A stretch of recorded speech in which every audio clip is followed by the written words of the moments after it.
أهلا بيكم معانا في رحلة في عقولنا. النهاردة بنكمل رحلتنا وبنتكلم عن نمط تفكير كده منتشر قوي. أيوه. بنسميه يمكن قلق بكرة. اسم معبر جدا. اللي هو العقل اللي دايما سابق وقته، عايش في المستقبل وناسي الحاضر خالص. زي ما بعض المصادر قالت كأن الواحد بيعيش يوم لسه ما جاش أصلا. وبيدفع ثمنه من يومه ده من دلوقتي. طب إيه اللي بيحصل جوانا بالظبط لما العقل ياخد السكة دي؟ هو الموضوع ده أكيد مش غريب على ناس كتير. أكيد. الواحد بيصحى الصبح بدل ما يقول يا فتاح يا عليم، يلاقي دماغه شغالة في إيه؟ أسئلة بقى. ماذا لو؟ طب الإيجار؟ طب لو حد عي؟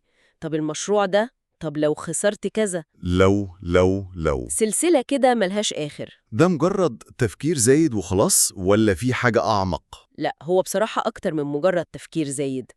اللي بيحصل هنا إن العقل يعني زي ما تقول كده بينفصل عن الواقع. بينفصل؟ إزاي؟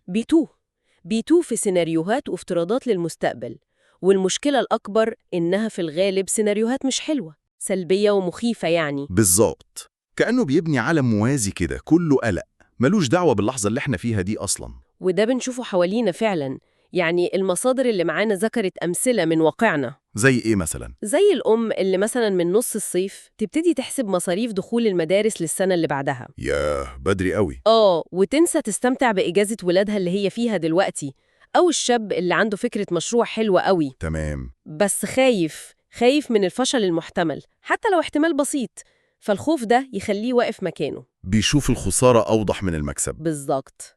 أو حتى في علاقات، تلاقي بنت ترفض فرصة ارتباط كويسة لمجرد خوفها من ألم ممكن يحصل بعدين. فتضحي بفرحة حقيقية دلوقتي عشان تتجنب وجع لسه افتراضي. كأن الخوف من بكرة بيسرق فرحة النهاردة. وهو ده الخطر الحقيقي. الموضوع مش مجرد مشاعر وحشة وخلاص.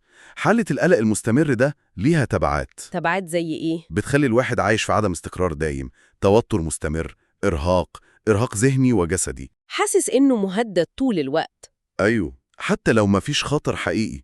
الأخطر بقى إنه بيسرق منه القدرة يستمتع باللحظات الحلوة البسيطة، مش حاضر في حياته فعلا. وده ممكن يأثر على علاقاته كمان. أكيد، لأنه دايما بيفكر في احتمالات الخسارة والفقد، فيبقى متوتر زيادة عن اللزوم، عايش على أعصابه. وده بيستنزف طاقته وجودة حياته كلها بتقل. تماما.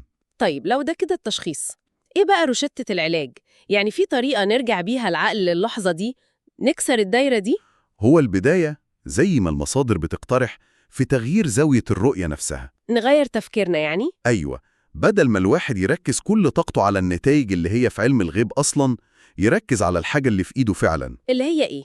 المجهود، السعي، الأخذ بالأسباب. وهنا بقى بيجي دور المنظور الإيماني اللي بيقدم حلول ليها عمق نفسي وروحي. فعلا، شوف حديث النبي عليه الصلاة والسلام عن الطير، بيلخص المعادلة دي ببلاغة شديدة. اللي هو لو أنكم كنت تتوكلون على الله حق توكله لرزقتم كما يرزق الطير، تغدو خماصا وتروح بطانا. يا الله، يعني الطير مش قاعدة في العش مستنية. لا طبعا، بتخرج الصبح تدور وتسعى جعانة، تغدو خماصا، وترجع آخر اليوم شبعانة، تروح بطانا.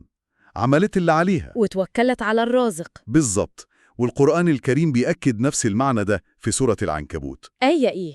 وكأي من دابة لا تحمل رزقها الله يرزقها وإياكم وهو السميع العليم. الرزق ده بتاع ربنا. والمطلوب مننا إيه؟ السعي، العمل، الأخذ بالأسباب. يعني الحل بيبدأ من جوانا فعلا، بتغيير طريقة التفكير والتركيز. طيب إزاي نترجم ده لخطوات عملية؟ يعني نعمل إيه في يومنا؟ ممكن نبدأ بخطوات تبان بسيطة بس تأثيرها كبير مع الوقت. زي إيه؟ أول حاجة، ندرب نفسنا نعيش النهاردة بيومه. مش معناه نهمل بكرة يعني. لا، معناه نركز طاقتنا وجهدنا الذهني على مهام النهاردة. ممكن كل يوم نحدد هدف واحد بسيط واقعي ونركز إننا ننجزه. جميل. وإيه كمان؟ ثانياً، لما نلاقي نفسنا كده سرحنا في بكرة والقلق اشتغل، نستخدم سلاح الدعاء. ندعي ربنا يعني؟ أيوة، نطلب منه السكينة والطمأنينة وحسن التوكل. الدعاء بيرجع القلب تاني للمصدر الحقيقي للأمان. ونعم بالله.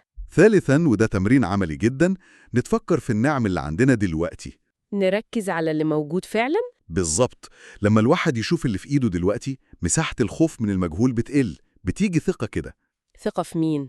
ثقة في إن اللي رزقني ورعاني امبارح والنهاردة قادر يرعاني ويرزقني بكرة وبعده. الثقة دي بتلغي القلق يعني؟ مش بتلغيه تماماً، لكن بتنزع الفتيل بتاع القلق الزايد. تنظيم الوقت برضه بيساعد نكسر المهام الكبيرة لخطوات صغيرة يومية، ده بيبني الثقة خطوة بخطوة. يبقى الخلاصة كده إن قلق بكرة ده عامل زي سجن بنبنيه بإيدينا، صحيح. بيمنعنا نستمتع بالهوا والنور اللي موجودين النهاردة.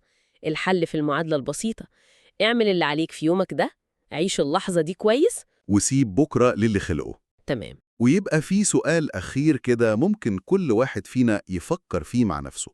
اللي هو يا ترى قلق المستقبل الزيادة ده مصدره إيه جوانا بالظبط؟